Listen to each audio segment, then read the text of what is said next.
Hi guys, my name is Jeff Wagner. I'm here for Side Effects along with Derek Moser, programmer who implemented the bullet inside of Houdini and a lot of the constraint work. And tonight we're going to be taking a look at a bullet inside of Houdini 12 and what it has everything to offer. The main topics are we're taking a look at a prefractured and dynamically fractured rigid bodies, and then we're going to be taking a look at it and modifying glue constraint networks. And if you've tried to play active and passive games with bullet, you realize pretty quickly that it's better to use the glue constraint network, and we'll get into why you want to use what I call a straitjacket on top of bullet, because that's what the glue constraint networks really are, and it's worthwhile using them. Adding force constraints, very interesting to see how bullet reacts to forces that you put inside of Houdini.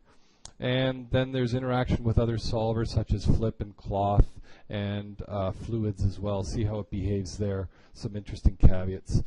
And then we're going to take a look at, we'll be talking about limitations of bullet throughout the entire hour as we're talking about it, but we're going to give you a list of bullet limitations. Maybe Derek can explore some more as well.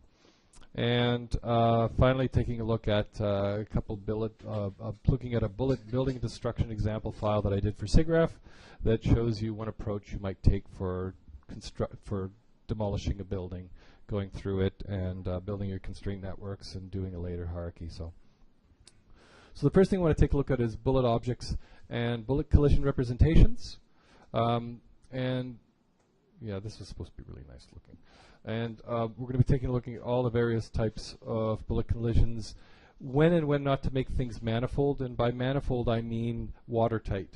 You know, when you bring in a model, all the polygons are fused. There's no intersecting polygons, and there is no missing, no unshared edges. And then convex versus concave. And those two things alone are pretty much half of the questions we get on the forums that we answer. So let's have a look at that and fire up Houdini. So the first thing we want to take a look at is a really basic bullet simulation that we're going to create from scratch. So I'm going to go to rigid bodies and put down a ground plane. And I'm going to create a fractured bullet object. Let's just use a simple box. And we're going to be using meters, MKS units, so we want to keep things as real as possible, just because it's there. So it's 1 meter by 1 meter by 1 meter. What we want to do is make it 0.2 meters high. Let's say this is a concrete slab, and let's say it's 2 meters by 3 meters. And let's give it a bit of an odd rotation, so it looks interesting. And we're going to go to the model tool, and we're going to shatter this with a Voronoi fracturing. And some of you might have seen some post that was like about 5 or 6 days ago where somebody was doing some interesting fracturing, where they were getting nice jaggy edges on their collision object. We'll take a look at that a bit later. Maybe we'll look at that after we do this. It's really easy to do. It's not that bad. But anyway, there's the Voronoi fracturing, which is a digital asset. And what this asset does is it takes points as chunk centers. And if you don't know, with regards to Voronoi fracturing, you can use anything you want as a point cloud source to fracture this. If you've ever seen some of the other bullet implementation, we can actually put a grid in here if we wanted to. And if I can type grid. And instead of the chunk center, we can actually put a grid in as our collider. And we can change the size down a bit. And you can see exactly what's happening here. We're colliding, we're actually cutting this thing into bricks if we wanted to, and if you don't believe it, just go for and visualize the pieces. So you can actually turn your wall into a bunch of cubes. Doing bricks is a bit more tricky with Voronoi fracturing. It's possible, but it's a bit tricky. And a lot of guys, what they'll do is they'll do scaling on the actual geometry itself. So you can actually scale the clouds that are used to do the Voronoi fracturing, or you can scale the geometry coming into it itself, so you can put a transform on here. And then you can do an inverse transform afterwards after the Voronoi fracturing. So you can put a transfer, a scale of 0.2 or whatever you want, and then scale it back down afterwards. But we were not going to do that here. So anyway, here's our Voronoi fracture object. And ground plane, I like to organize things so they're all above the DOP network. And what we want to do now is select this box object and go to rigid bodies. And as you all are well aware, all the default rigid body solver right now is defaulting to the bullet solver. So if I do as an RBD fracture object, not a glue object, I, for some reason, don't use glue anymore for bullet. I'm going to rely on the RBD glue constraint network to do this. And when I press forward, the bullet object is going to fall down, and it's going to fracture. And it's going to do what bullet does, just sort of splay apart. Fantastic. For this, though, what we have here is a fairly tightly packed set of rigid body objects. And Bullet is essentially a game's rigid body engine. Works very well with low resolution geometry, not so tightly packed like this. And in feature film, we can't afford to see any cracks or edges in any of our objects. Everything has to look smooth before we fracture it. Bullet was not designed to do that. Bullet was designed to do games walls with lots of big creases and cheap and cheesy. So I'm going to go back to the box, and I'm going to choose the other fracturing option. We can put a switch in here if we wanted to, or merge the two together if you so wish. It really doesn't matter what you do here. Point cloud's a point cloud going into the Voronoi fracturing, so you can do stuff like that, or not. So let's choose not to. I just want to create some nice fracturing. Convert to fog, and the chunk centers. This actually determines how many chunks we're going to get, so let's up this to 50. Let's actually go higher to, well, 50 is good for this for now. So the first thing I want to take a look at is the various representations for bullet objects.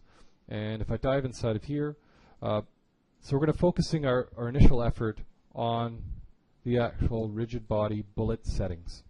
And in the this is the object that's actually building me my bullet objects. And of course, you can't use DOPs unless you have the auto DOP network going. And I'm still recording, good. And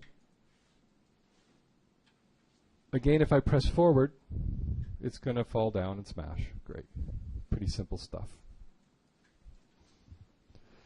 And there's a lot of work that's gone into Bullet to actually have this behave the way that it does. Going back to this box object, if we go to the physical tab, and the physical tab, you can put your density. I have, in some of the other files, a nice website you can go to. It actually has real masses if you want to get real behavior. I think concrete's something like 26 kilograms per meter cubed for cubic meter, so we'll ride with that for now. It just gives the object a little bit more believable momentum. Bounce, let's set it to 0.1. Something that I do sometimes is friction and dynamic friction. This goes for all rigid body objects, by the way. So friction, I'm going to set it to 100. And dynamic friction, I'm going to set it to 0.01. So basically a lot of initial resistance to movement if it's on the ground. But once it gets moving, it's going to default to 1, which is what it normally defaults to. So it'll get the same behavior when it starts moving. Going back now, so that's physical. One thing, if I set the density to 0, Bullet won't do anything with this. It's basically going to behave exactly like a passive object. And you've probably heard of some people, messing around with density to turn things active and passive, and they say, "Oh, this is a cheat." And I go, "Active and passive is a cheat." So setting things density to 0 and playing around the density values of the rigid body object is fair game. And it's good to know that if there's other objects that I introduce into the scene, it will collide against this object. It will do impacts, but it itself won't move because it's got a density of 0, therefore no momentum. So let's set this back to 2600. We'll talk about that more a bit later.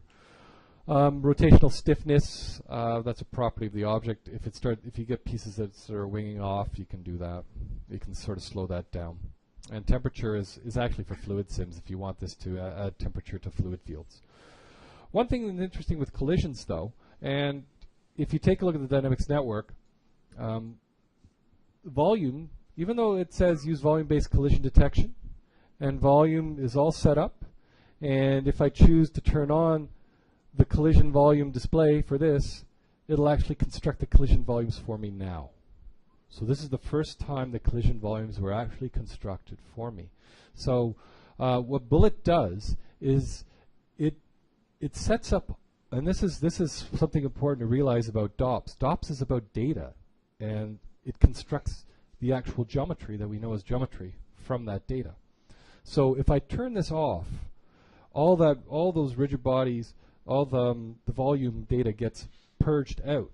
But the recipe or the instructions or the parameters that are used to create that volume, if it's required, we'll use these settings. So right now there is no volume data associated with this object. But if I go to the geometry for, let's say, piece 0, and I take a look at the volume, it looks like there's volume data there.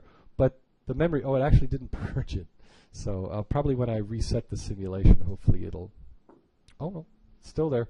But this should really read something very small. And if I probably undelete this object, it'll work.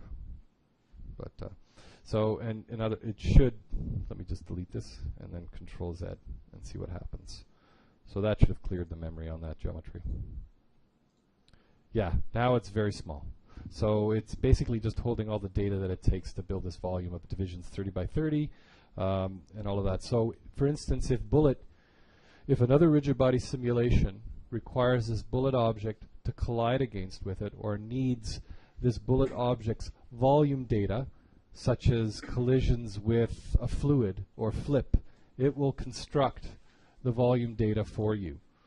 And right now, if you really, really don't want it to build the volume data, you could do something very harsh, and that is you can set no operation to read files and just set it to something bogus. So, you know, you can just put a null string in there, and then it won't build the volume data. It'll give you a warning, though. So, yeah, it's a bit of a hack. But, so I'm just going to do no operation, get rid of that. And so there you go. So the volumes are present, but they're not used. Oh, by the way, when I did that, the volume data in the details view just went away because there was no real volume data. So if you really don't want volume data in there, and you're afraid of any sort of accidental creation of the volume, you can always set this to read files and set this arbitrary. There really should be a cleaner way of doing that, though. But now back to the bullet data. This is interesting. We're going to stow the details view and start looking at what actually represents collision geometry inside of bullet. And so if you turn on the guide geometry, we can now see the tent mesh representation, the collision representation of each object. And we can see that it looks like a games, right? Like some of the bullet objects you see in games, where there is what we do is this is all controlled by the adjust geometry parameter down here. And we have polygons as convex hull, and the geometry representation is as is. And this is what we get. If I go and turn off the adjust geometry, we now see that the pieces are intersecting because we have a collision padding. And if we set collision padding to 0, we're now in default bullet land, and this is a lot of fun to watch. So if I press forward, and I have my volume representation on, I think it's building my volumes because I turned them on for display, which I shouldn't have done. No, I don't have them on. So that's the actual tent mesh. That's interesting. But we can see that it's working okay. But the whole idea about bullet is, you know, if you get two interpenetrating pieces with bullet, it can be very explosive. And so what we've done to factor that in is we have what's called a collision padding and the adjustment factor. And I don't, oh, there we go, showed guide geometry. And so this allows you to add more or less room between your pieces. And if the collision padding, if I start opening that up, you can see what it's doing. And this is actually what's going to be used. The red geometry is actually going to be used as my collision geometry. And I can reduce the adjustment factor if I wanted to. So all of this is set up to try and avoid bullet from interpenetrating and or getting close to each other. There's your collision padding. So these are settings that you can set if you do get if bullet starts getting unstable in the first frame, and you turn that on. Now there's other ways that you can represent a bullet object, and let's take a look here. If I turn on the guide geometry as is, we can have, and by the way, this fracture object is actually creating 50 objects, exactly what we specified in the fracture settings. And if I say as box, we can now have box representations of every bullet object. And the one thing that currently box, capsule, and sphere don't work that well with the collision padding and the adjustment factor right now. And there's another kind called compound. And I don't know if you guys remember ODE compound objects. If you've ever worked with ODE compound objects, it's basically just a point cloud. And the idea behind that is you would use an ODE compound object if you had a very complex object that was had a lot of concavity to it, a lot of hollows in it. You can imagine an object that has a lot of interior self-shadowing faces, sort of like that, with a lot of, and you might, if you have to pack those sort of objects together, you might be better off creating an ODE compound representation for those objects, especially if you have hundreds of thousands of them. And that's something I'm not going to cover tonight, although I do have files that show how to build an ODE compound object. It's not that often done, but if you are doing a lot of convex objects or concave objects that are tightly packed together, you might want to use compound. But as is predominantly the major way in which you're going to simulate your objects. And let's make sure this is all at its defaults again. So now that pretty much is it for the bullet object itself. There's a couple more options in here. There's add impact data, which is useful for doing for adding impact data, because we have an impact data solver that will actually create points, and that impact data is used by other rigid body objects. And enable sleeping. Enable sleeping works to sleep objects. It's an undetermined time. I don't know, is there actually a specified time, or it's whatever Bullet thinks it should do? Bullet does have a default time that it uses. If you set up a simulation and you find out that you have an object which just all of a sudden starts no longer responding to forces, it's likely because Bullet has decided to put it to sleep for improving the performance of the simulation. It's basically an optimization that Bullet has, that if it discovers that some piece of the simulation is not moving around very much, then it doesn't need to kind of waste much computational resources trying to update it, so it puts it to sleep. And that's basically what that toggle is exposing.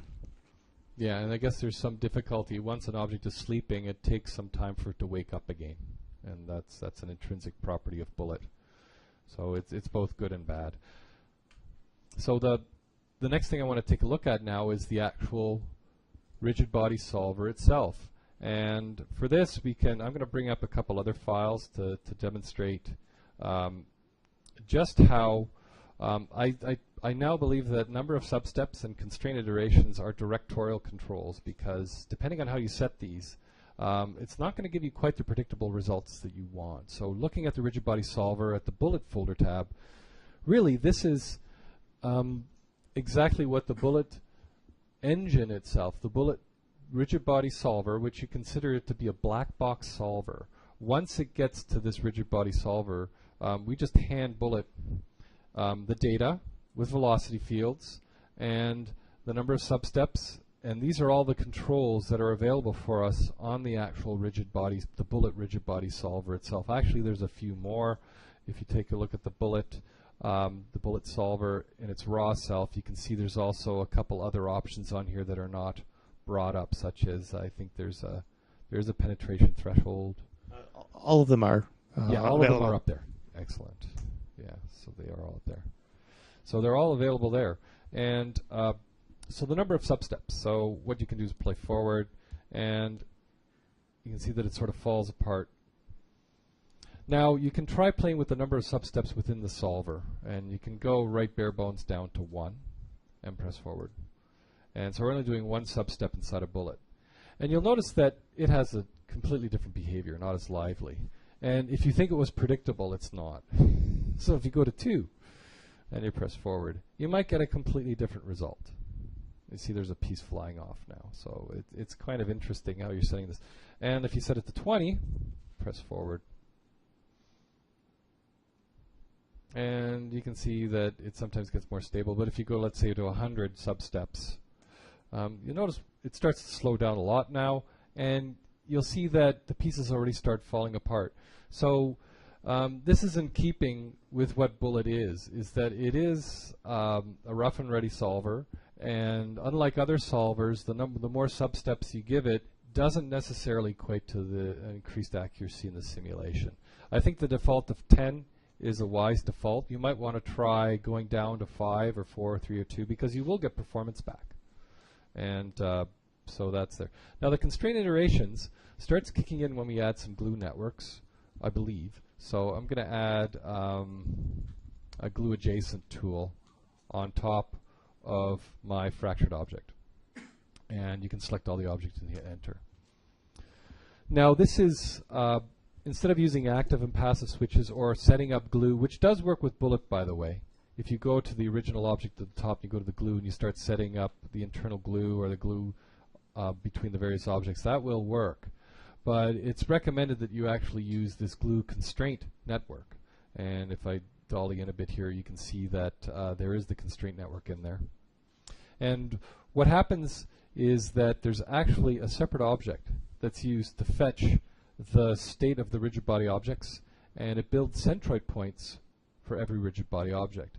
And then it runs a routine in SOPs that will connect what it feels are neighboring rigid body objects. And then it builds like a spider web of these primitives. They're just simple 2-point primitives. And this primitive itself is the glue constraint between those points that are representing the rigid body objects. So we can take a look at that actual tool right now. Now sometimes this can get expensive. So this is one of the few SOPs I actually will lock. Once I know that I've got my geometry in place and it's starting up in the right frame, I will lock it. And one of the reasons why I can lock this is because I can transform this glue constraint network wherever I want now. This constraint network is not used to constrain rigid body positions. It only currently exists to constrain glue relationships. That's all it's there for. So I could scale this, stretch this, do whatever I want with it, and without destroying the topology, that is, and it wouldn't affect the simulation at all. It's just, think of it as a data structure that creates the initial glue constraints. There's a piece attribute, and the name of the prefix, the points per area. These are all ways of controlling how these printers are connected. What's really interesting is taking a look at the actual details view for this particular SOP. And we can see that for every point, there's a DOP object ID, which correlates to the object ID inside of DOPs. And there's a name piece, piece 50, here that's used to control that piece. You can do all kinds of, so basically you can see point 0 doesn't correlate to the DOP object ID whatsoever. And I've done all kinds of crazy stuff. You can put a sort SOP in here, and the sort SOP, you can sort, you have to do an attribute create, and you can attribute create. To create, there's actually, the glue pieces does not create custom variable mapping for the attribute that I want, which is DOP object ID. So attribute create DOP object ID. And we want to make it an integer because that's what it is. It's going to error out if it's not an integer. And the right values, I just basically turn that off. And what that does is it just creates a signature. So in the sort SOP, you can sort by attribute, right? So by expression, we can just put in here $DOP ID. And this will still work. So DOP object ID, the position of the point still hasn't changed, but now we can see that there's an offset, 0 to 2. And that offset is the number of DOP objects that occur in the simulation network before these objects are initialized. For instance, the ground plane, and there's the actual wrapper object that contains all the fracture objects. So that's why it starts. No, the DOP objects start at 1. No, they actually start at 0. The DOP object ID is basically a unique integer that identifies a object in the simulation through the life of the simulation. So with this network that's set up, I believe the ground plane ends up coming in as having an object ID of 0, and then the later pieces that come in will start off with an ID of 1 and go up. The reason why when you're looking at this network you don't see a piece 1, it probably is a little bit too far from other pieces to actually be glued in there. Got it. Okay. But that glue network, the way to basically interpret what you're seeing there is the points, each point there represents an object in the DOP simulation, and the primitives connect points together that should be glued. So if you take a look at the primitives, or I guess looking at the vertices, you can see which DOP objects should be glued together. Yeah. Primitives aren't Um, showing up here. Because the primitives don't have any attributes here. Oh, okay. Yeah. So you basically, if Yeah, you look that's at the vertices, you can see which items are glued together. So the number of primitives is basically the number of glue bonds that this network is describing, and the points are basically all of the things that are being glued together. Yeah. Okay. So we go back to the DOP network. And with our glue constraint in place now, play forward. And even though the glue constraint, you can see now the glue constraint network is doing what it's supposed to do. It's gluing all the pieces together. And if I go to the actual glue constraint network object, we have a strength of -1, which is infinite. So we can set this to a reasonable value of, let's say, 10,000. And then we press forward. And you can see now that a part of it breaks. But glue is doing something quite interesting. Or pardon me, the bullet solver itself is using the glue constraint network as a way of constraining pieces together. But and it's still alive. But once it starts breaking off pieces, Bullet is basically managing all of these glue constraints itself.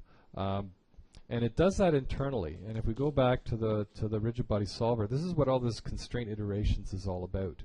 And Derek might want to elaborate this a bit further, but from what I understand with constraints is that there really is two types of constraints, isn't there? Yeah, so there's constraints that the Bullet library itself handles, and that's what the constraint iterations handles. The glue constraints are actually in the Bullet solver, not the Bullet library. So this is something that, if you look at the source code for the Bullet solver, you'll see how the glue gets implemented. So with the glue constraints, essentially all of the bonds have basically a value that's accumulated about just how much strength has been applied to try to break the bond. And if you take a look at the attributes on the glue network geometry, you can see those updating as impacts occur, and the glue bonds are weakening. Yes, in DOPS itself, right? Yes, so if you look at the details view and navigate to the glue network, you can see how these bonds are responding to impacts and are weakening. That's in the relationships. Glue there, and glue network, geometry. So there you go. So if you look at the, I believe, the primitive attributes, you can see impact data. So as this object actually collides with the ground, you can see how impacts get accumulated on each one of the bonds. And once they exceed that strength threshold, then the bond will break, and then Bullet will no longer attempt to enforce gluing between these objects.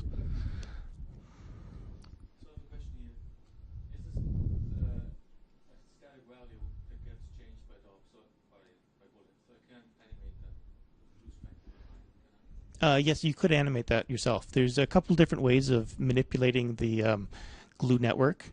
Which I'm going to get into. Yeah, there's when you initially set it up, there's some attributes that you can apply onto the geometry. You can create some solvers to manipulate that over time if you want. And the Bullet solver itself will attempt to update it. So if it discovers that there's an impact between objects, it'll update the attributes, and if the value exceeds a threshold, then it'll break the bond by deleting the primitive. Okay, but you can go and animate that geometry if you want. Yep. And so the rigid body solver, getting back to the constraint iterations now, one of the properties of the Bullet solver is that once pieces break free from the original glue constraint, if two or more pieces share a almost identical transform, the Bullet solver for each iteration will take a look at those pieces, and it itself will glue them together for you. So this allows you to do the classic the dog bone falling on the pier in the middle. We can actually create a quick file to show you that. And you can see that the glue constraint network once it splits in the middle of the bone, the two pieces will fall either side, but those two pieces on either side will be still constrained. And that's what glue's doing internally. And that's what this constraint iterations is all about. It's a number of iterations per sub-step to take a look and consider what objects are to be constrained together. So if I set this to 0, to 1, or to 0 even, you can be so harsh as to set this to 0 and press forward, and you'll see that they'll fall right through because there's no constraints whatsoever being taken into consideration. Set this to 1, which is a sane default, which means you shouldn't be able to go there. And now you'll notice the pieces will fragment a bit harder. But if you had a very large simulation, you can increase this to 20, 30, and the bullet will then try harder to see what pieces.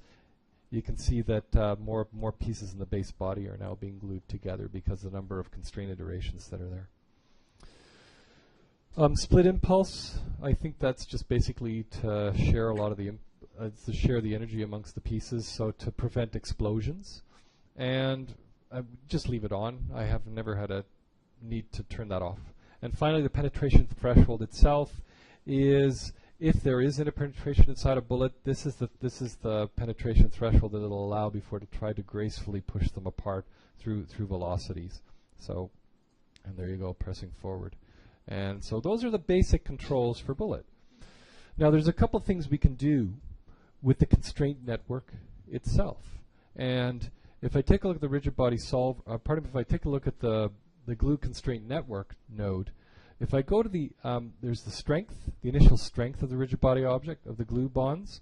There's a half-life, impact propagations, and propagation rate. So the impact propagations and propagation rate is how quickly do you want those impacts to travel through your object. So if you want them to travel greatly, you can increase the propagation rate. Press forward. Maybe I set that a bit higher. Forward.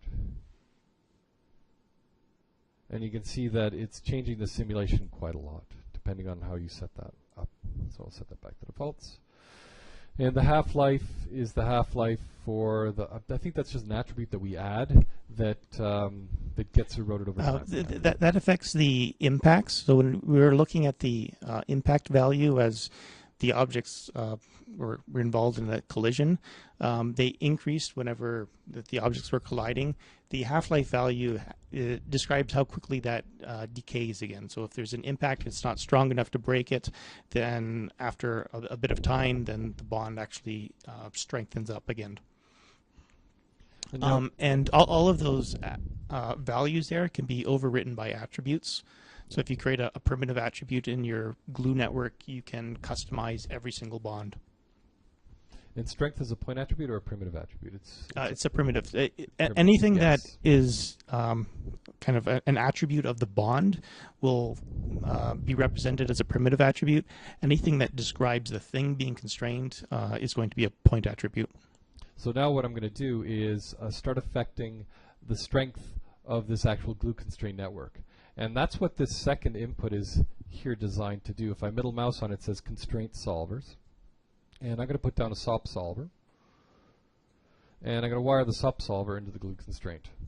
And what's added inside of the SOP solver is some extra options now. We can see we get the dot geometry, impacts, feedbacks, but over here is the relationship geometry. And it's set up to work in conjunction with, if I open up the parameters for the SOP, not the SOP solver, the actual, if I go up here and I take a look at the glue pieces, it's actually looking for, where's the geometry setting? It's top object name, top object ID, I'm looking for, yeah, don't worry about it. But the SOP solver, the relationship geometry is picking up that constraint network. And you can see it here. And be forewarned, when you're inside of DOPS and you're working inside the SOP solver, working on this relationship geometry, don't be surprised if it sometimes will draw and sometimes won't. So I'm going to show you a workflow that I've adopted, and for now, just to make sure that you actually get to see what's going on. And it involves building the identical network inside of the SOP solver and inside of the glue pieces, and I'll show you that right now. So the first thing I'm going to do is I'm going to put down an attribute create. And this attribute create is going to create an attribute called strength, because that's what the attribute to control strength was. It's going to be a primitive type attribute, and it's going to be a float. And I can actually just whole hog just go into here, and I can set this value to something completely different. Let's set it to -1 to make it infinite. And you'll notice that the geometry goes away. So if I press forward now, that SOP solver is going to override the strength that's on my glue pieces. Now, what I just did is what I recommend everybody to do the first time you're doing anything, or you're completely crossed and you got so much complexity. So break it down, go back, try simple things, and then work back in the layers. So the first thing to do in attribute create, and you notice the constraint geometry is not here right now. So that's one of the reasons why I'll Control C this, and then I go quickly to this, and I'll Control V it, and I'll actually build a duplicate network in here, so I can literally visualize what it is I'm working on. So there's an attribute create, and this attribute creates based on strength. Let's say I want to put an object in here that will weaken a certain part of my object. I could put a box in here, and you can create a group of objects. I've got a few files that I'm going to make available to you guys that has several different ways of working this way. But I could put a box in here, and I can use that to group objects and do all kinds of things. But what I'm going to do is something really stupid. Is I'm just going to go and show you basically what some of the things you can do. I'll show you a couple files later on that do some interesting things. I can make the value on the bounding box in Y. $sign BBY. BBY goes from 0 to 1, so that means I can use a smooth function, and I can smooth it, or I can use a fit. I'm sorry, let's just do a fit. Fit 0, 1. And let's fit that between, let's say, 100 and 100,000. So if I take a look at my primitive attributes, strength, it's not showing, but it'll be fine. And I press forward. And maybe it's set a bit too strong. I don't know if that's working. That's why I usually do this. Control C, just to make sure that it works. And then I can take a look at the strength -1. Oh! Because I didn't update my expression, so let's try it in here. So fit 0, 1, $sign BBY. Let's go to, let's try 10 to 10,000. And then you can see there's a variable strength. Don't know why it didn't work, but that's why I do this. Control C, go back to the SOP solver, Control V it, and blow that guy away. So that's one way I work, just because it's not quite giving you good feedback. Is that because it's still work in progress? I don't know. Work in progress. We know about this deficiency, and we're seeing what we can do about it. The warning, I've always been getting the warning. That's normal then? Yes. Yeah, it's just saying that there's no geometry there. Although it is working, it should be working. Let me reduce that quite a lot, because it might be, well, it might be thinking that there's no need to fracture stuff. Well, I've got some other files. But that's the basics of working with a bullet object. So the next thing I want to take a look at is convex objects. So let's go to Houdini here, File, Open. Let's go to D, and there we go. And I got some concave objects here. Non-convex bullet test. So there's let's actually save this guy, just so if you guys want to see this file. I'll save it to the desktop. I think I got enough room in there. Actually, yeah, it's good enough. It was actually going to save in the right directory. So now this file, what it is just a simple bowl. And as we all know, bowls are non-convex or concave. And by default, bullet, because of the padding options that we have, it works very efficiently with convex objects. And I don't know why it's taking so long. It works very well with convex objects, but as soon as you have a concave object, there's a toggle on there that says non-convex collision geometry. And by disabling that, we'll actually force bullet to create a different type of collision representation of that object. And I'm going to kill Houdini, because it's, who knows what it, yeah, no idea why it's doing that. But let's stow that, and let me open up here, there.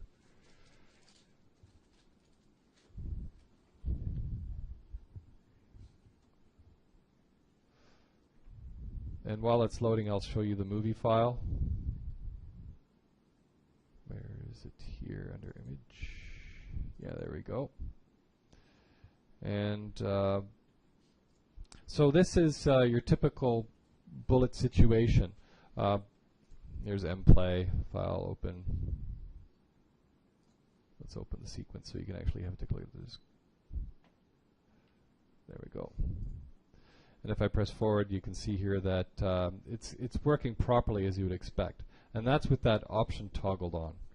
And let me just close mplay because we got the file up. So if I press forward, it's behaving the way that it should. But this is because you're just a really plain Jane simple bullet setup. And here's my cup. And I've got a switch in here to see between the different two. It doesn't really matter. But in the cup object by default, if I go to the collisions tab, bullet data, polygons is convex hull. So let's see what that looks like. So I'm going to set the switch to 0 to use this guy. And I press forward. And you'll notice that the convex hull representation of the object has the base closed. And that's really easy to take a look at. Just turn on the show guide geometry. And if you turn the single option off, it will then build a completely different representation of the object that does not support the adjustment faction and collision padding. And the one caveat to using this option is that it doesn't support tightly packed objects. So that means if you have a simulation with tightly packed objects and you choose to use this option, the collision representation is not going to be as robust. It doesn't support. It doesn't support that. Well, you could try to tightly pack them, but it limits the types of things that we can do to try to make the simulation more robust. If it's if we're using a convex hull representation, the solver tries to clean up the geometry a little bit before telling Bullet about it. So it basically tries to shrink the geometry and add a little bit of a padding around it. If you have something that is not convex, it's not that easy to be able to do that shrinking operation and adding a padding. So if you do turn off the polygons as convex hulls, you're going to lose out in that sort of cleanup operation that's being done to the geometry before handing it off to Bullet. But you do get the ability to actually describe geometry that is no longer convex. Now this is just a property of the single object that's represented by this bullet, object. So that means you can have a mix and match of whatever type of bullet representations you want, and Bullet will just figure all of that out itself. So you could have some bullet objects that have this option off, some that have it on, some that have representations of other, and Bullet will just, the solver itself, the black box, will try and resolve all the collisions as best as it can. So that's this guy here. So that's convex, and let's keep on going. RBD volume collisions constructed on demand. As I said before, we covered that.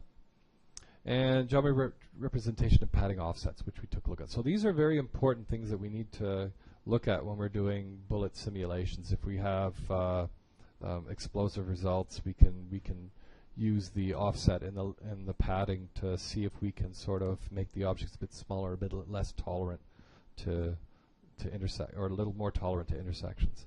Now the next thing I want to take a look at is the bullet solver substepping, and more specifically, and the constraint iterations. And what I have for that is a couple more files we can take a look at. So file open. And this one's using dynamic fracturing. And let's take a look here. Dynamic fracture. Let's take a look at this guy. And when you're using dynamic fracturing, it exposes Bullet's strengths and weaknesses even more. And let's see if this file will actually open. Yes, it opens. So in this particular file, I have a very sharp cutter and a standard Bullet object. And this is obviously an example file that you guys are going to get, and it's fully commented. And it shows you what's actually happening here. So in this particular Bullet simulation, we're getting one type of a result. And this particular file really shows you the effect of substepping to a great degree. Here we can see that, let me zoom in a bit here. I got flipbooks and everything rendered out. And you can see here that at this particular frame, it's already fractured. and it looks like the object's quite not touching it. And the wall itself is just a single box, and it's using, I use the tool in rigid bodies here, which is called Make Breakable, and it inserted this fracture params. And the fracture params are just set to pretty much standard. Minimum volume I changed a bit. And the refracture delay, I like to see it in frames as opposed to seconds. So I have a note in there why I like to do that, because I want to see how many frames. I don't know what 0.025 is, but I know what 2 over FPS is. So refracture delay, I made it shorter, so that means it's the multiple number of fractures can increase. And the radius has a complete effect on, if I press forward one more frame, the radius of effect that's actually being cut by this block. But we can completely change the simulation with a few different options. And I have some switch solvers in here that switch between various different options of the bullet solver, but I'm going to pick on this first one. And with regards to substepping, number of substeps, let's set this to 2, and I press forward. And the simulation runs a lot faster, and you get a completely different result. Now, I can make this more accurate by setting the collision from 10 to 20, pressing forward. And it plays forward. But nothing you can do within the bullet solver itself will actually help out the actual other DOPs in the scene. So, and this is also goes for more generic DOP simulations where each solver itself has its own internal substeps. Generally, the defaults of bullet 10 by 10 are a good place to start with. The problem that we have, though, is bullet's doing 10 substeps per frame, but those substeps are blind to the rest of DOPs. So each substep is not evaluating the fracture params. It's not evaluating the drag or gravity or any of the other parameters in this network. It's black box doing the substeps. So I'd argue, instead of increasing the substeps of the bullet solver itself, which is a bit more efficient, you might want to go up and start increasing the substeps from 1 to just 2. And just by increasing your substeps from 1 to 2, you're doubling the accuracy of the velocity values that are passed in to the various solvers. And the difference between substep 1 and substep 2, if I have a velocity vector that's 10 meters per second or 10 Houdini units per second, and I set it to 2, the solvers will see 2 iterations between the frame and the velocities will be cut down in half. So that means things move slower and things get more accurate. So by just increasing the substeps to 2, my bullet, the fracture will look a lot more accurate now. And lots of people say, well, I want to see the bullet actually fracture. You know, you want to get that choreographed character running through the wall, or you want to have a more explicit fracturing option of the substeps. Here you can do that. I don't know if you can keyframe these substeps, I believe. The number of substeps, I think that needs to be fixed for the full simulation. Yeah. So, but you can keyframe the substeps on the bullet solver. Yes. Yeah. So you can set substeps to 3. So for those simulations that require a lot more accuracy, absolutely go for it. And you can see bullets giving you completely different results depending on what it is you're doing. So you might have to go in here and tweak a couple settings on the solver itself. Maybe substeps 10, you might try 8, and it'll give you more accurate sim. Go figure. It'll give you gives you completely different result. Welcome to bullet. I'm serious. So this is a more plausible result, I would think, than when it was set to 10. So, so what have I learned in the many months and since bullet was introduced is one thing. Is once I'm working on a very large bullet simulation, I will just work on a very small part of it. And I'll run these tests. I'll play with substepping the solver itself. I don't like substepping the entire solution. I try just to do the substeps in here. And I can say for the size of the objects you're simming, for the scene size that you're working with, if you can get what you think is a plausible result with the number of substeps and the constrained iterations in here with a glue network on just a small part of your building, and then you add the rest of your building, it's going to look the same. So that part of bullet at least is predictable, right? So if you work a part of the bullet with a number of substeps and constrained iterations and it looks great for a small part of your building, you're pretty much guaranteed you're going to get the same look everywhere else. You know, yeah, so that's one thing that's for sure. So And again, you can poke around with this file once you get it. So, Control L. And the next thing, fracturing a bullet. We took an awful lot. We looked an awful lot like of that pre-fracturing bullet versus post-fracturing it, dynamic fracturing of bullet, and passive versus active bullet objects. We also have a basic look at that. And zero mass objects receive no internal forces. We took a look at that as well. And zero mass objects fracture when collided. But what I want to talk a bit about now is what can we do with bullet outside of this black box bullet solver and oversampling to control the actual effect of this simulation. So I have this file taken a bit further. So let me do this, and I'm going to start showing you how forces can influence and affect bullet objects. So let me go here, global substeps. I think that's the file that I did this in.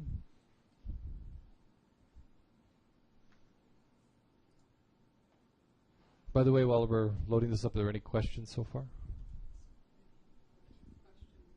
Yeah. Okay. Now, there's a when you apply forces such as gravity, drag, metabol forces, and all the other forces as force data that works on that gets added to any simulation object inside of Houdini, and it's one of our ways of unifying the way that you can affect multiple different types of simulation objects in your scene. With bullet, though, because it is a bit of a black box, bullet forces are only assigned to the actual centroids of the bullet object itself. And there was a case in the I've got everything, all the stuff turned on my viewport, so let me turn some of this stuff off. So turn ambient occlusion off, turn shadows off.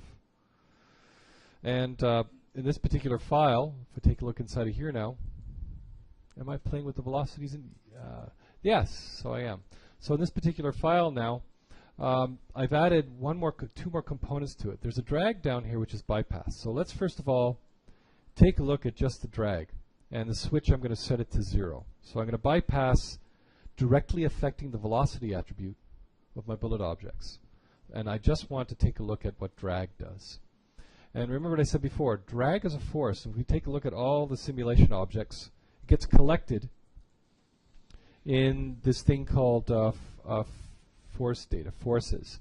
So if we're doing any kind of forces, they get collected here, and there's a couple DOPs specifically designed to read this force data that's present on an object and modify the velocity on those objects. That's all that's happening. That's all forces do, is they ultimately affect the velocity of the objects by the solver. In this case, drag. And if I press forward, let's actually set this quite high. Press forward. Bullet can react in very strange ways when you're using drag, I found, in terms of the scale force. So there we go, there's one simulation there. And we can see how it's all blowing apart, and you'll find that bullet is very lively. It tends to be very lively.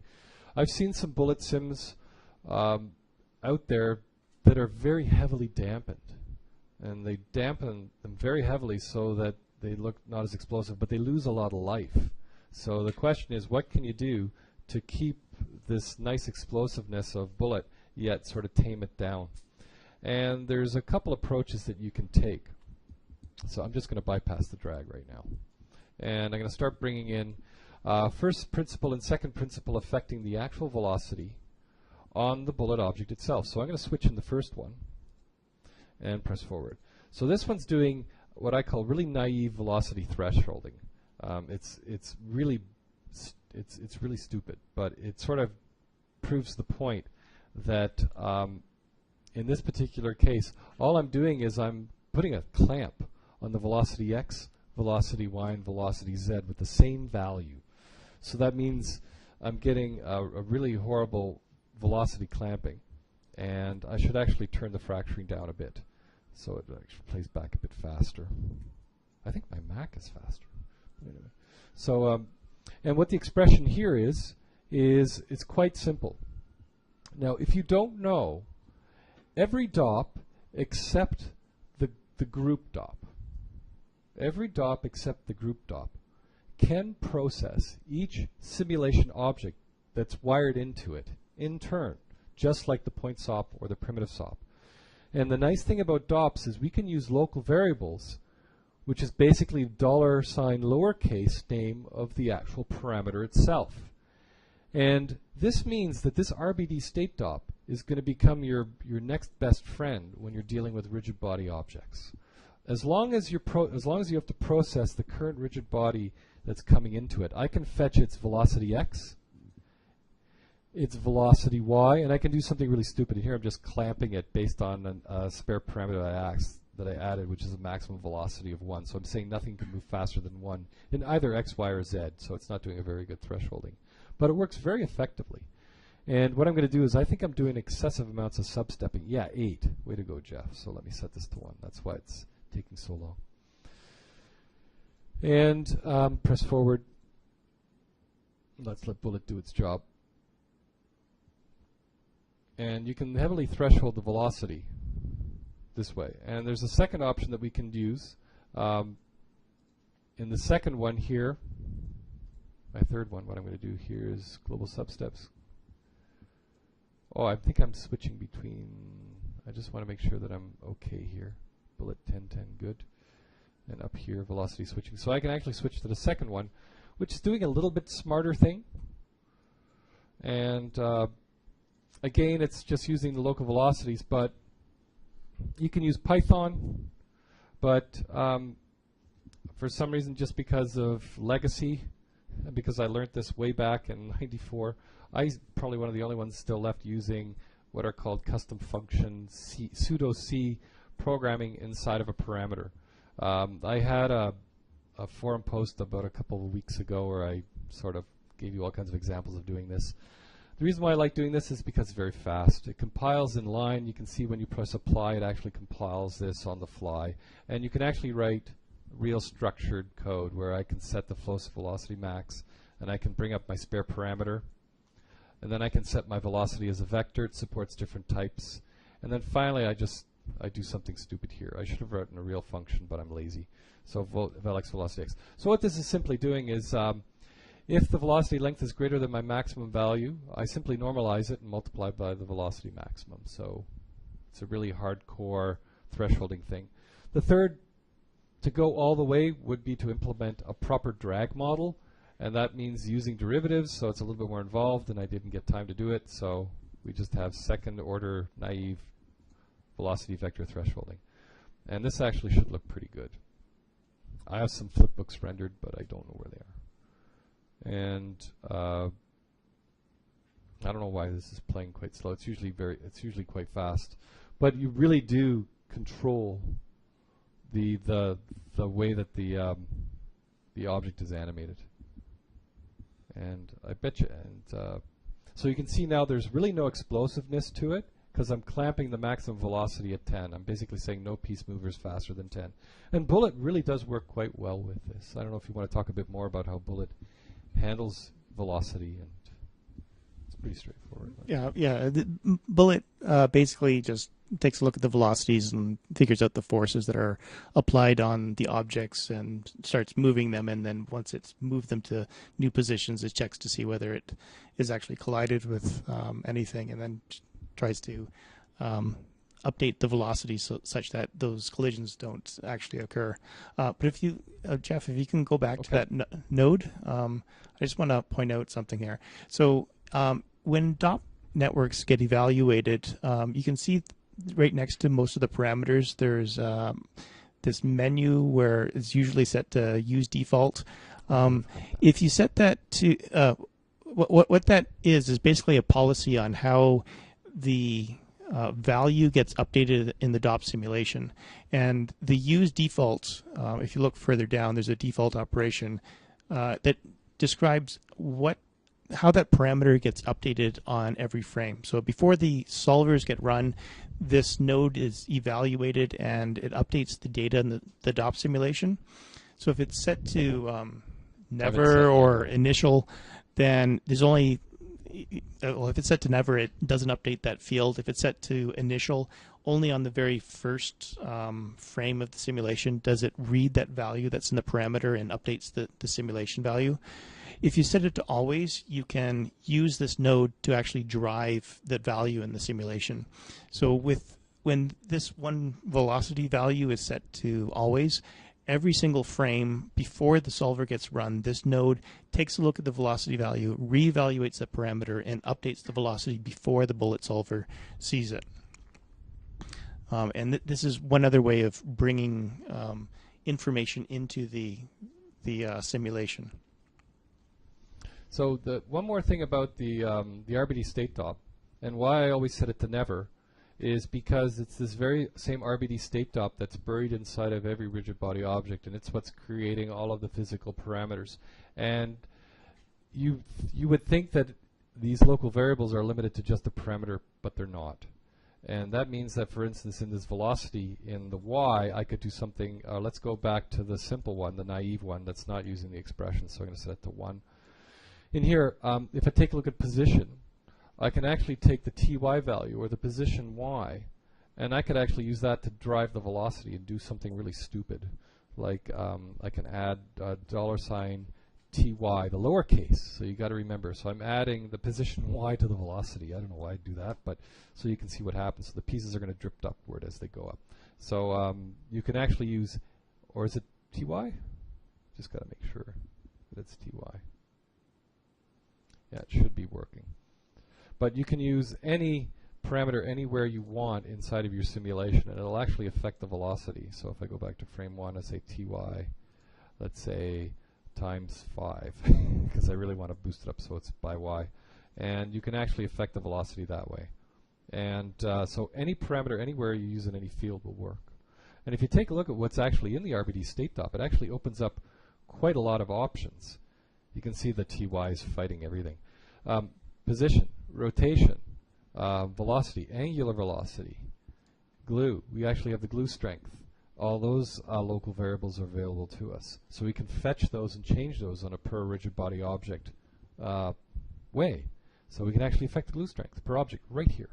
And we can use a dot field expression or any point expression looking at any object anywhere in the scene.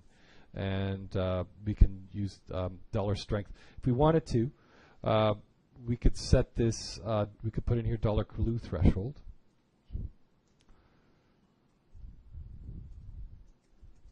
And we could multiply it by 0.5. So basically we're cutting it down by 0.5 every time step if we want to do something, and we can say set always. And the reason why I set this to set never is because I don't want to initialize all the parameters that I have set here, because all these parameters are basically lifted from this guy. So this is a really nice handy DOP to know when you're dealing with any sort of rigid body object. You can use any sort of parameter that you want on there. And finally, the physical tabs. We can affect the density of the objects. Remember I said there you can play the zero density game? And you can use a group DOP in conjunction with any DOPs. For instance, you can create a group of DOP objects that slowly grow or slowly take away, so you can affect the density from 0 to whatever value you want with a couple of these DOPs. And I have a couple files that explain how you do that in here as well. So this is a really great DOP to work with DOPs, and it simplifies a lot of the expressions that you guys have probably been used over the last couple of years for dealing with rigid body objects. So everything is fair game. So for instance, the dollar density, I could use that to affect the velocity of my object if I wanted to. You know.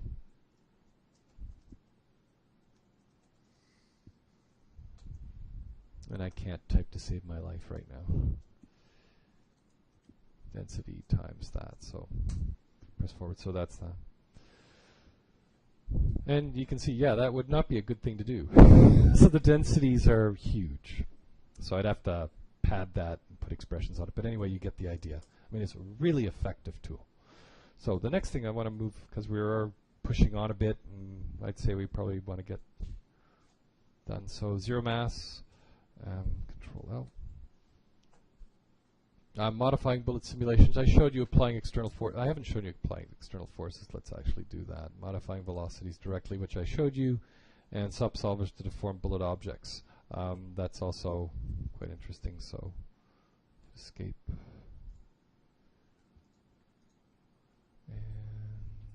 And do I have metaballs in here? No, I don't. But I can create that file real quickly. File new. So metaball forces on bullet objects work quite well, so we want to take a look at some type of forces. And I'm just going to put down a box and make it quite wide and make it a bit thinner and move it up a bit and put a metaball in there. And the metaball, I'm basically going to scale it. So and you'll see very quickly that the metaball only moves the rigid body object when it envelops the centroid of the object itself. And I'm just going to put in here $T. So it's just going to scale up as it moves forward. Pretty simple stuff. Go up, select my box object, and I'm going to go to the model shelf and I'm going to shatter it. Very, very small, coarse pieces. And go up and let's create a fracture object from this. And let's also go over to the shelf here and just simply put down where's the metaball force? It should be in there, right? I might have to add. I thought it was in there. Nope. Where's magnet force? There we go. Select the dynamic objects. So I'm going to select this guy and the metaball object, press enter. And this is what sets it up. Remember, forces are common amongst all simulation objects. That's why they're in their own tab, Drive Simulation. So this is my SOP object. And if I play forward, and let's actually bypass gravity, and bypass gravity, go to the magnet force and set this to something negative because we want it to move outwards. Let's say negative 1,000. And you'll notice that the metaball only affects the rigid body objects as soon as the centroids of those objects are encountered. So if I set this something even larger, so that's another difference between other simulation objects where the points themselves might affect the objects if you change the sampling method. But as sampling method, as far as if you're using Houdini rigid body objects, if you're using sphere, every point on a rigid body object will be considered a force. Whereas with bullet, none of this really matters. It just gets affected with the force. Just the centroids on your bullet object is what will be affected by your magnet object. So there you go. I'll save this file.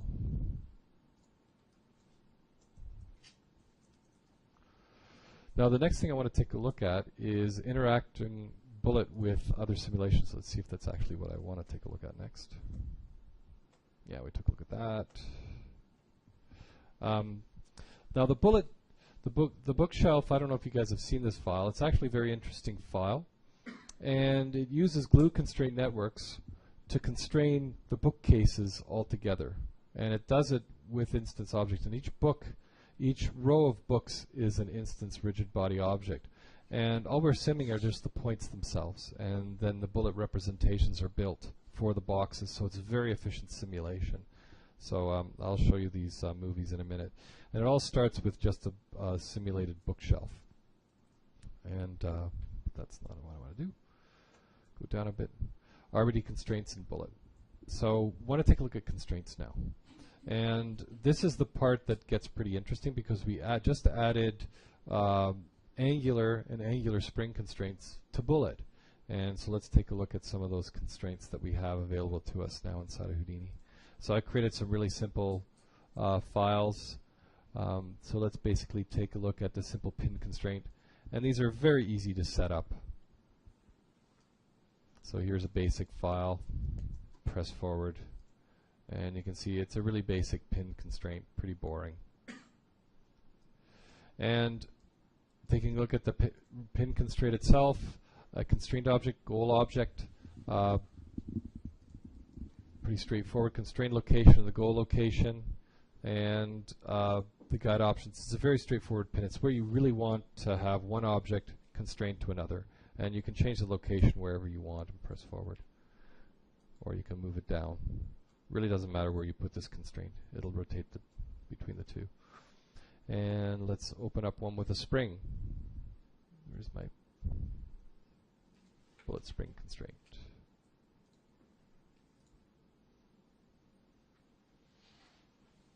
And press forward. Now the spring is snapping and breaking. And this is a property of all the spring constraints that we have. And so the spring constraint default, let me just turn that off. Go back to frame 1 so we can actually see the, that's better. So I just have 4 spring constraints in here with different settings, and I have this node in here that I was talking to Derek about. I want to turn this into a really nice digital asset. It's a really cheap and cheesy thing of just getting updates, so you can actually see what the forces are. If I actually look at the right one, I don't know which I'm actually looking at 2. So this is the one that I'm looking at. So, and if I press forward, you can actually see the forces that are being applied to the constraint. So it gives you a really good idea. So we can see here that the constraint itself is located not on the simulation objects, but under the relationships. And we'll notice that all the relationships end up here, and here's my spring constraint. And if I take a look at the constraint, there's actually, where is it? It's, I always forget, it's in here, right? There's 2 ways of getting to it. All of them are listed under the relationships, but if you start from the object and dive into it, there's 2 kind of folders in there. One, I think, rel in effectors and rel in groups. One of them describes the relationships that this thing is affected by, and the other one is the relationships this thing affects. And that's a quick way of getting to the relationships that this object is participating in. Mm-hmm. But in this particular case, I'm just using a dop field, and it's peering into the data that's right there. So its relationships are already spring constraint. So this is the way that you would reference into it. Spring constraint, and in this case it's limit force. I'm just trying to find out where it is because I always... if you open up the constraints... yeah. Oh, it's right in there. Yep, constraint, and I believe it's the relationship. Yes, that one, and look at the state. Yes, there you go. That's where it is. So you can actually see the various parameters on there. But that's why I made this asset, so I don't have to remember this all the time. It just basically gives me the values that are on this particular object. And I can see that in the RBT spring constraint, I've set the strength to 10,000. And you can see I've got constraint distance and constraint force, so we know how much the spring is deviated, because the spring constraint also has the limit length as well. So we know, we have a better idea as to when and how these things are going to fracture and split apart, because that's the fun of using the spring constraints. It's not so much having spring constraints, but having things snap. So you can create procedural constraints between several objects. And if one of the objects pulls, it'll pull the other objects up until the forces get and things start breaking organically. So that leads me to another one, which is there's actually a hinge constraint, which is basically just a pin constraint, 2 pin constraints inside of a digital asset. But I want to take a look at the angular spring constraint, because that's a really fun one as well. And this has just got introduced in the last 2 to 3 weeks, right?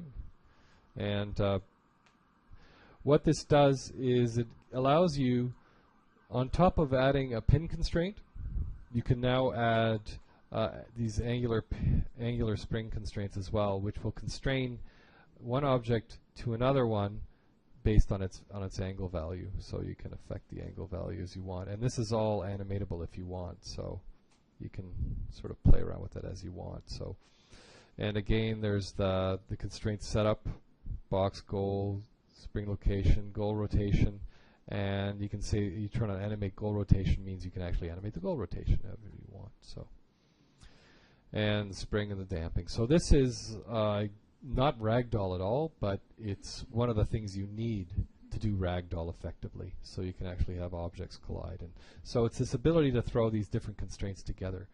And speaking with Derek, one of the limitations that we have is the RBT pin constraint could be an RBT spring constraint.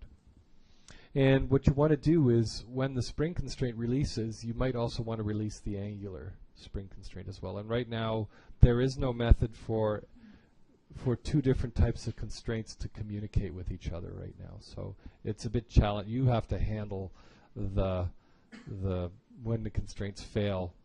When one fails, you sort of have to analyze it and sort of make the other one fail as well. So right now, it's a bit of a manual process, but it's a work in progress. maybe we'll see a lot more enhancements in the next major release. So there's spring constraints, pin constraints, and hinge constraints. Angle constraints are the same as angle spring constraints, except they just fix one object to an angle to the other. Hard, rigid angle constraint. So bullet and flip fluids, and we want to take a look at the interaction between bullet and flip fluids, so and the other solvers that are available in Houdini, and take a look at the pros and cons of that. So let's take a look at, and it's pretty straightforward. You just add the complexity yourself. It's just layers, but where is it? Bullet and cloth. Yeah, bullet. Let's do bullet and flip. Now to get flip to interact with or bullet, it's pretty straightforward. Again, the same rules apply with bullet in that the forces are applied to the centroid of the bullet object, not to the geometry itself. But something interesting is happening here in that, remember that originally when I talked early on about the velocity, the volumes, the collision volumes being calculated? Well, guess what? In this case, because the flip fluid requires a collision volume, it will actually calculate that collision volume. So this is one case where if you have a very complex bullet simulation and you're going to get hit with the collision volume creation in order for flip to work correctly with it. So, and the settings you have are on the flip solver itself, in that under collisions there's a force scale, and it's either 0 between a value between 0 and 1, and you literally have to use the mass of the object itself interacting with the flip fluid. By default, the flip fluid itself is initialized with a mass of 1,000 kilograms per cubic meter, which is what it defaults to. And here we see the density is set to 300. Why did I set it to 300? Should be set to, but anyway, it should be 1,000 kilograms per meter. Oh, flip tank, 1,000. That's because I had to change the, if I go to physical, 1,000 kilograms per meter cube, which is actually the weight of water. And in the box object, I had to set the density to 300. But if I set it to, let's say, 200, it should actually bounce on top of the water, because it's a lot lighter. And if I set it to 100, it should actually do even a better job. So flip and bullet do interact with each other, but the only caveat is that the volumes have to be calculated for those objects. And there you go. So, and it'll eventually sick. Remember, it's affecting the centroid of the bullet object, so it may not react that great, but it does work. If you're doing 1,000, like 100,000 pieces, who knows? But this is the basic controls you need to set up. It's all about masses, and so the density of the object is only 100. It floats, right? And the density of the water is 1,000, and with the feedbacks set to 1, it'll work. Now, the next one I want to show you is interacting with cloth, and that one is currently only one way. It's only a one-way relationship between cloth and bullet. So here I have a typical situation where a fractured tube, we'd expect this cloth object to actually impart impacts on my rigid body object, and it does not. So there you go. It's not going to fracture my object, no matter how heavy I've made this cloth. And in this particular file, the cloth is very heavy. If I take a look at the cloth object, I made it a surface mass density of 10, and it defaults to 0.1, I think. So it's a very, very heavy piece of cloth right now. It's not impacting any forces. It does collide against the bullet object. It sees the geometry. And in this case, the cloth, because the new cloth solver in 12 does not require collision volumes, bullet won't calculate the collision volumes. So that's pretty cool. And another file that I have here is with smoke. And this one's a bit tricky. I don't know if you've seen my previous things on this. It's actually very straightforward to get a bullet object to interact with a container. And here we have a container floating down, and it's being affected by the velocity. And if I turn on the velocity field of my smoke, you'll see the velocity field. And it's you have to do a couple things to get this to work, though. And let's just turn on my velocity. You can see here. By the way, smoke sims, smoke is, you can add smoke wherever you want, smoke density, whatever you want. For me, it's really the velocity fields tell everything about a simulation. But anyway, so there's your velocity field being affected by the rigid body object. Because of the multi-grid solver, and it doesn't work with collision data. It manufactures, it expects you to modify the velocity field. So we have to go back to Houdini 11's fluid solver first of all. So if I go to the smoke solver, and if I go to advection, or pardon me, under projection method, I have to change from the fast multigrid to the PCG method. The one good thing is PCG and Houdini 12 also saw a big speed up from 11. So it itself is no slouch, but it's not as fast as multigrid. But the PCG projection method actually uses the collision volume geometry. So once again, this will force the bullet object to calculate those collision volumes. And if you press forward, you get some nice really interactions. So then the second thing you need to affect on the smoke solver to get the two to play nicely together is if I go to, pardon me, to, where is it? I always forget. Feedback scale under collisions. It defaults to 0. In this case, you have to think in terms of weights and masses. If this particular box is set at its default, which is 1,000, if I go to the physical, it's set to 1,000 kilograms per meter cubed. I have to impart, it's proportional. The feedback forces are proportional to the weight of the object that you're feeding into it. So it's, yeah, that's unfortunate, but you'd think it would be like this global thing, but it's not. You can control the rate at which it falls down with the feedback scale, along with the mass of the object that you're falling down. So there you go. So it's really simple and straightforward. Now, I want to take a look now at one method for doing actual collapsing of buildings. And let me just take a look here. Take a look at the building collapse breakdown, and we'll take a look at a couple of videos, and then we'll call it a day. This was done by an intern from Side Effects, I think about 2 intern shifts ago in LA, and he created a really interesting file whereby he builds a procedural building, and then he cuts the building, and I'll show you how to do it. He cuts the building in half, and then builds a glue constraint network from that, and all he does is dissolve the edges of the glue constraint network. That's pretty much all he's doing, is using an influence field to dissolve the edges of the glue constraint network. And then the building falls over. And you control exactly where the building falls, just by what edges you blow away. And so I'm going to go through and show you some recorded videos I did. And this is the presentation I gave at the booth at SIGGRAPH. So here, go ahead. Is he dissolving the glue constraints in the SOP solver? Yeah, you can do that in the SOP solver if you want to. And you can do that outside as well. The glue network can be updated a couple different ways, and one way is just keep replacing it with whatever is defined in a SOP network. So that's one way that you could definitely work. The advantage of doing that in a SOP solver is if you want multiple things to be affecting what the glue network is. For example, the bullet solver itself will break glue bonds as impacts exceed a certain or cause the glue bond to break when the strength exceeds the strength of the bond. And if you want that to be incorporated into what pieces are glued together, then you should do that in the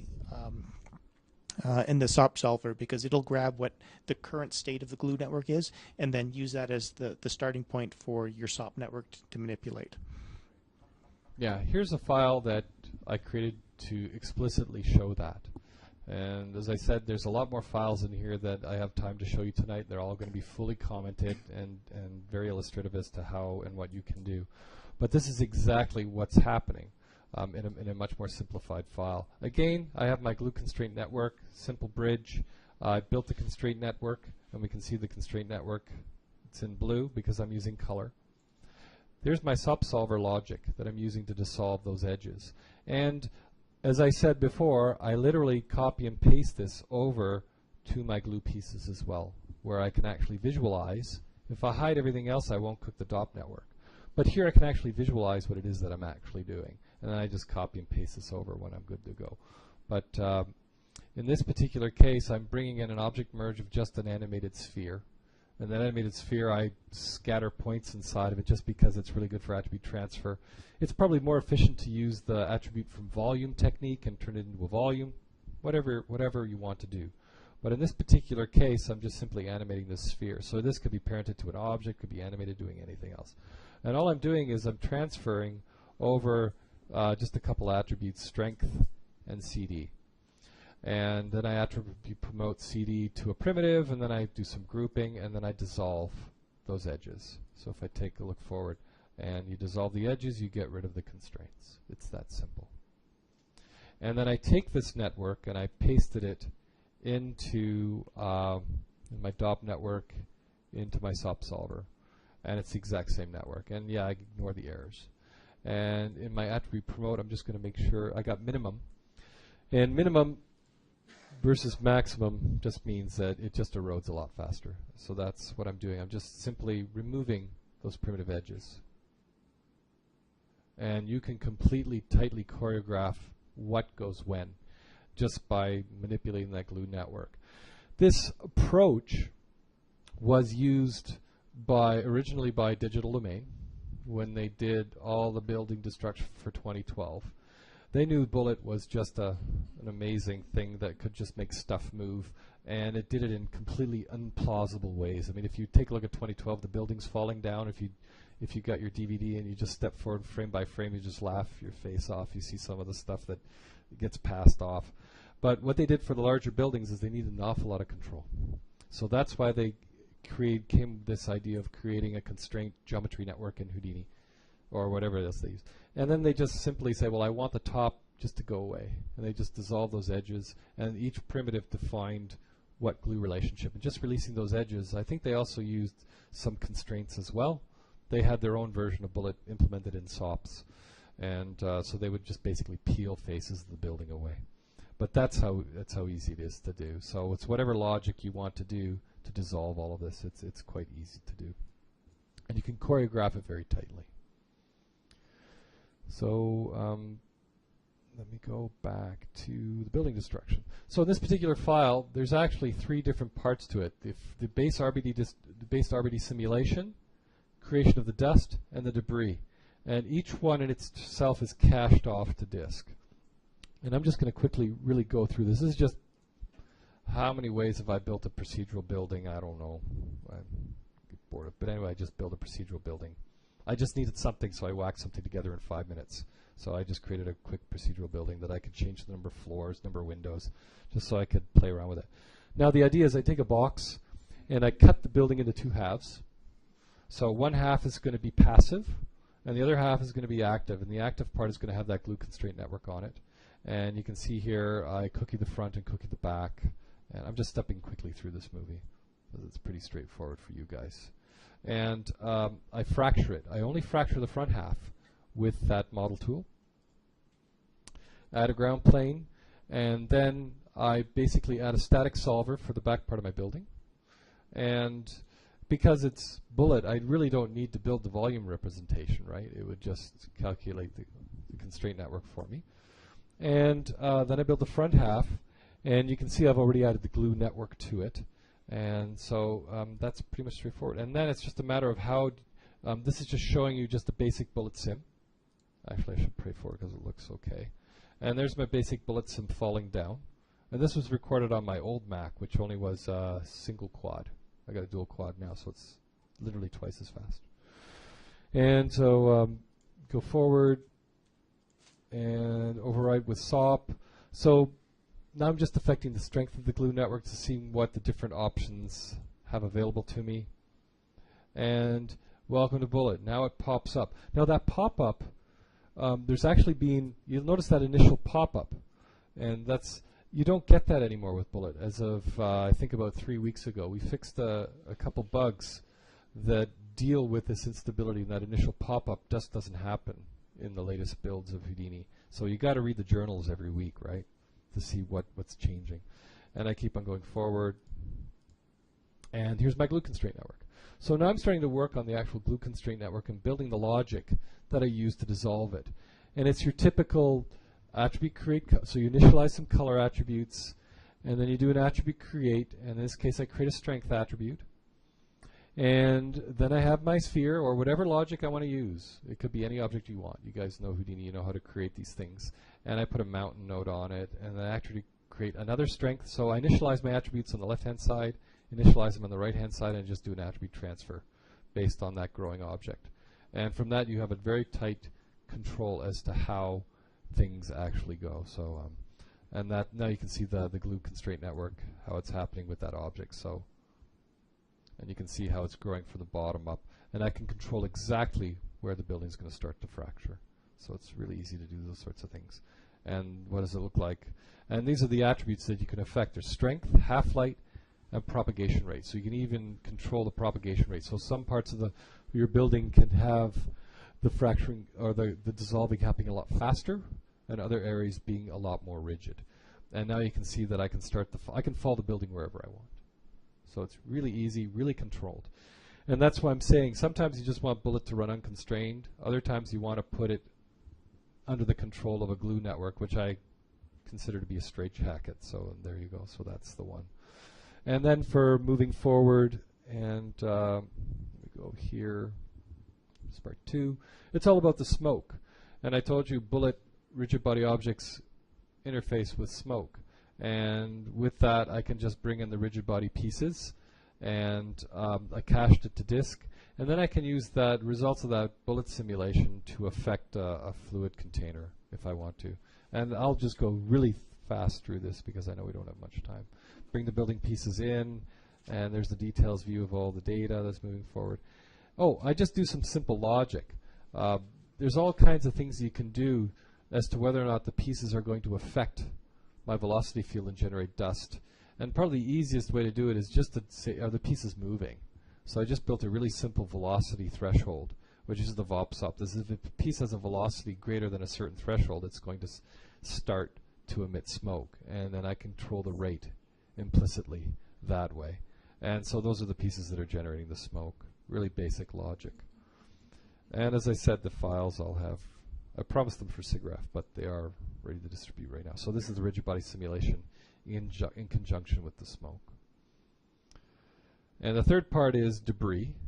I probably will integrate a newer way of doing debris, which is something that Scott, our in-house artist, is Houdini artist expert, has created. And so I'll just cover my stupid, cheap and cheesy way of doing debris. So I cached the building.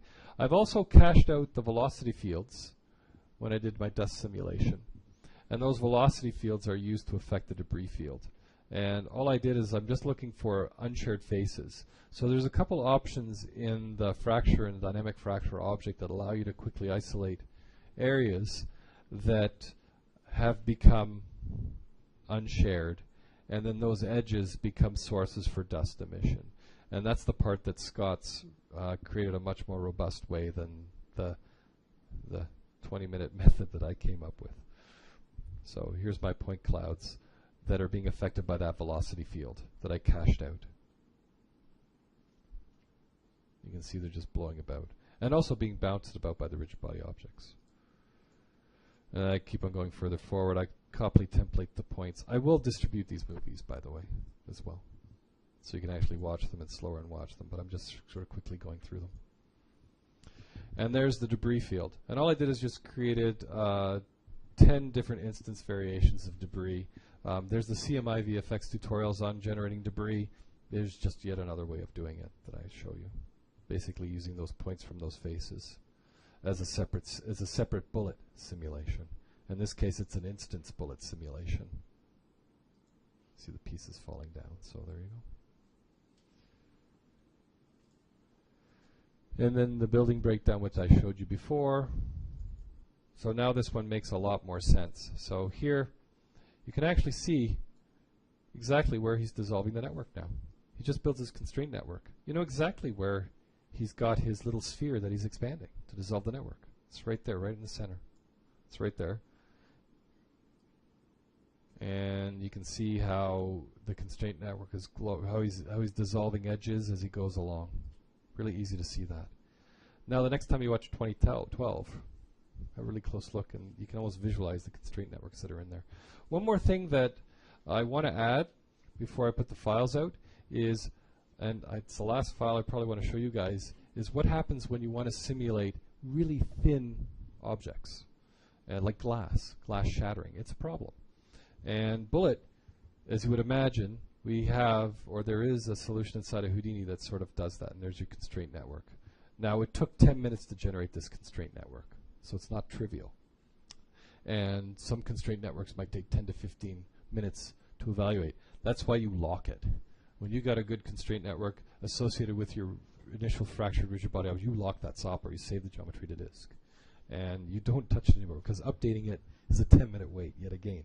And anything you do in DOPS might update that glue constraint network. So you definitely want to lock that SOP down. And you can see here, there's the debris field, or that's just the bullet fracturing. And I think he's got some dynamic fracturing in here as well. And then he just pushes them through a velocity field like I showed you, and then he just calculates the point clouds for the debris, and there you go. There's your final work. It's really quite straightforward. It's not very challenging at all. So the final thing, glass. Oh, I don't want to do that. So thin objects, you can simulate them. And so where's my glass? Bullet.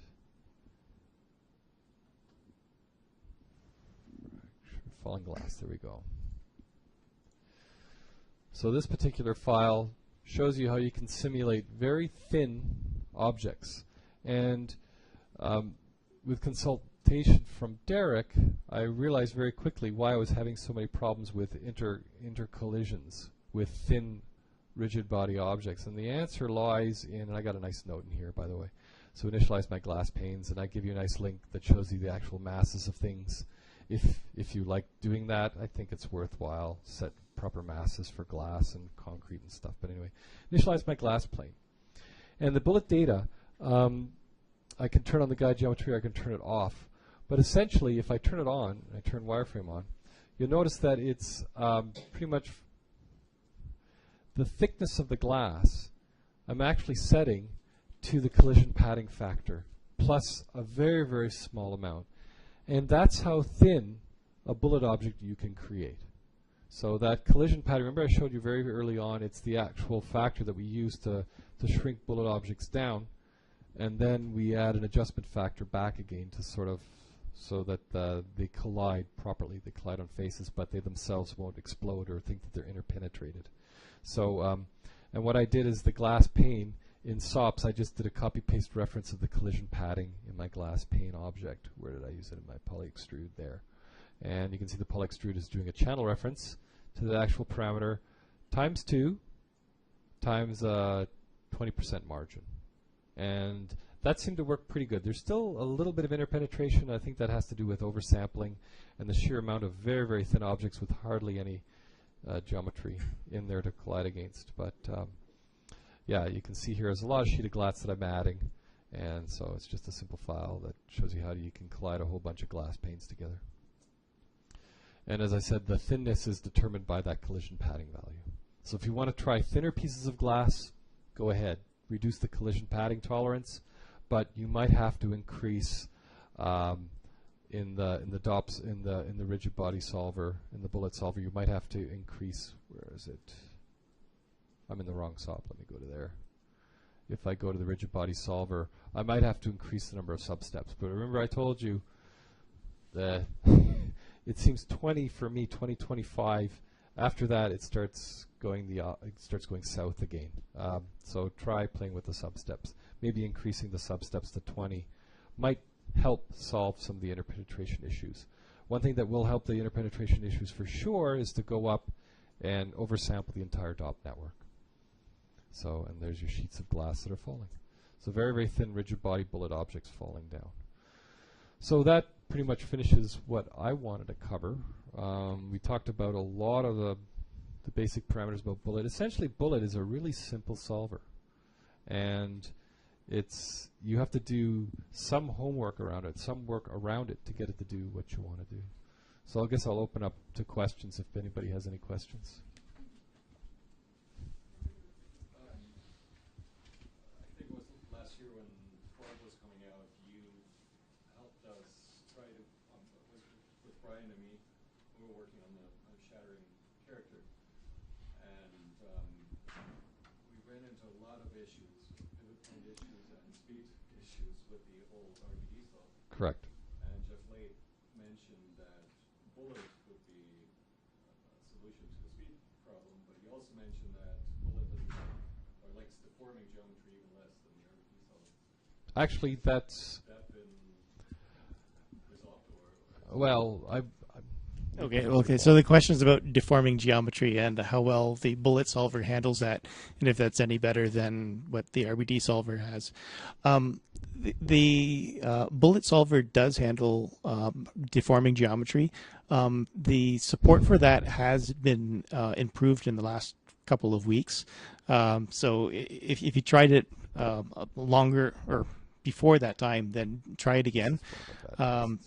The bullet solver will recognize changes to the geometry, will compute the types of the changes in the velocities based upon how the points deformed. You likely need to turn on the inherit point velocities, and while you're deforming the geometry, add maybe a trail SOP to compute point velocities.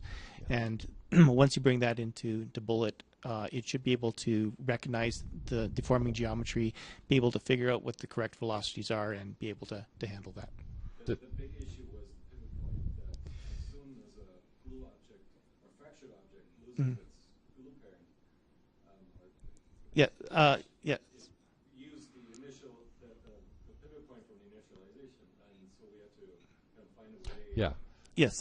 Yeah. So the pivot point is another thing that has the bullet solver has received a couple bug fixes, and the pivot point is or inheriting the pivot location from the glue parent is something that has been improved very recently in the bullet solver. Yeah. So this movie file is I didn't get time to finish this particular file, and this is what happens when I'm using a lattice. And this is your worst case scenario, because I do remember that case, and this is an actual file that it's a work in progress for me to actually build a couple tools that will solve all of those, like basically create a nice set of tools that you can just do that. And in this case, worst case scenario, I'm actually fracturing it on top of, like I animated this object just by doing deformations, then I cached it to disk, and I loaded them as a sequence of geometry, and then I fractured it. And then I tried to run a bullet sim on it. So this is, I have it working now, but this is the lattice gone bad, because I'm actually using a lattice to actually deform the rigid body geometry on the fly. So I'm taking the bullet data, and I just run it through a lattice. So I'm deforming it where it's going. And and this was a test I did 2 nights ago. I just rendered off, and I woke up the next morning, and this is lattice gone bad. And so my lattice was failing me. But it's using a SOP solver in conjunction with a bullet solver. And thankfully, if I would have run this a month ago, it would not look remotely usable. But now, some of the pieces are still being controlled by the lattice, and the lattice gives up and falls out, and I'm dissolving edges as well, trying to make things fall. But most of the collisions are plausible. Some of them are not. But this is an extreme case of being able to deform bullet. So obviously, I still want to get back to this file tomorrow and finish it off, and do a really proper, robust way of creating arbitrary fracturing, and also to be able to just do attribute transfer attributes and recreate glues. So objects, when they hit the ground, you might want them to stick and stay stuck and not relying on sleeping. So maybe attribute transfer up a glue constraint back again to stick those objects on the ground. So yeah, the bullet is, as I say before, in the last month, it's become a lot more stable, less popping, and we're also seeing some new constraint methods being added to it. So it's a great time to have this presentation tonight, because it does answer a lot of your issues, Patrick, I hope. So worth to try it out again.